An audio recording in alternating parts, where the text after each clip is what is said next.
Good morning, everyone. I'm Gaurav Issa from InCred Equities.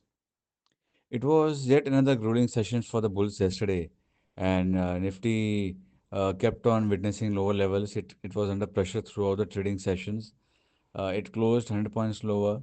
While one may say that the magnitude has not been very large, but if you look across the stocks, that is where the real pain lies. Small cap was down 1%, 1.5% in terms of small cap 100 index. But if you look at the stocks, there were many stocks which are down over 5%.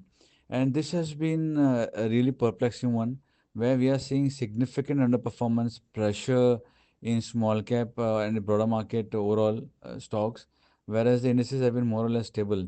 Yes, Nifty has fallen from 26,100 to 25,600. But at the end of the day, we're just talking about 2% correction index.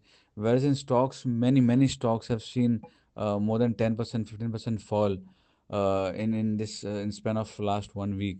So this shows that there is a disarray, and this is not just specific to India. If you look at the US markets as well, while Dow Jones, Nasdaq, and S&P 500 have been trading around lifetime high levels, if you look at the performance of Russell 2000, Russell 3000 in indices, which is basically the broader market indices of US market, yeah, US, you will find a similar kind of proportionate fall in the stocks over there as well.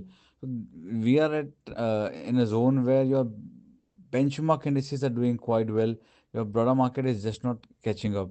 Now that can be attributed to lesson interest by the institutions. You can also call it the reason behind the earnings which have been not exceptionally good. People were expecting that there has to be a justification of the P multiples that Indian markets are trading at. If they are missing out on either the earnings or the commentary, they are getting brutally punished. So, in such environment, it's extremely difficult to have patience. Having said that, we have been talking about the time correction for a while now, and I continue to reiterate, probably for a month or two, we may see some more time correction, and then we'll again catch up for the higher levels. On indices level, Nifty is again retesting the breakout area. 25,500 was a good support in terms of your options, where your put writers have been quite aggressive.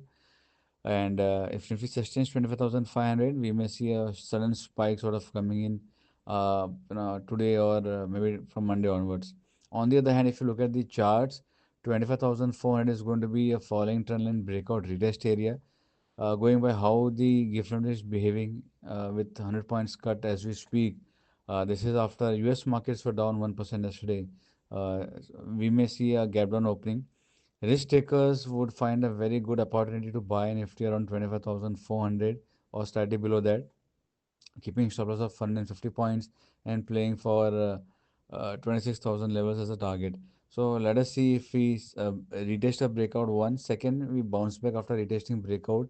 And we see some positive candles being formed in intraday charts that will cement the position that the worst seems to be over and we are now back towards the journey for lifetime high. That will from my side. Thank you. Investments in securities market are a subject to market risk. Read all the related documents carefully before investing.